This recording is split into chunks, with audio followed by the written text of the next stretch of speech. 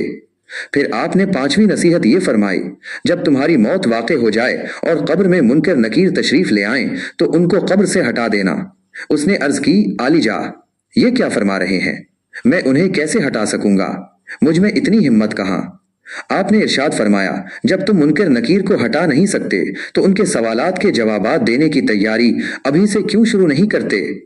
چھٹی اور آخری نصیحت کرتے ہوئے آپ نے ارشاد فرمایا، اگر قیامت کے دن تمہیں جہنم کا حکم سنایا جائے تو کہہ دینا کہ میں نہیں جاتا۔ اس نے عرض کی، حضور وہاں تو گھسیٹ کر دوزخ میں ڈال دیا جائے گا۔ تو آپ نے ارشاد فرمایا، جب تمہارا یہ حال ہے کہ تم اللہ تعالی کی روزی کھانے سے بھی باز نہیں آ سکتے، اس کے ملک سے باہر بھی نہیں نکل سکتے، اس سے نظر بھی نہیں بچ سکتے، منکر نکیر کو نہیں ہٹا سکتے اور جہنم کے عذاب کا اگر حکم ہو جائے تو اسے بھی نہیں ٹال سکتے، تو پھر گناہ کرنا ہی چھوڑ دو تاکہ ان تمام مصائب سے محفوظ رہ سکو۔ اس شخص نے سیدنا ابراہیم بن ادہم کے تجویز کردہ گناہوں کے علاج میں ان 6 نصیحتوں نے بہت اثر کیا۔ وہ زارو قطار رونے لگا اور اسی وقت اس نے اپنے تمام گناہوں سے سچی توبہ کر لی اور مرتے دم تک توبہ پر قائم رہا۔ توفیق توبہ آسمان سے اترتی ہے، آج کوئی گناہ کرے پھر اسے موت تک توفیق ہی نہ ملے تو پھر کیا کرو گے؟ بعض لوگوں نے خوب گناہ کر کے اپنے نفس کو اللہ کی نافرمانی میں گزارا تو پھر ان سے توبہ کی توفیق کو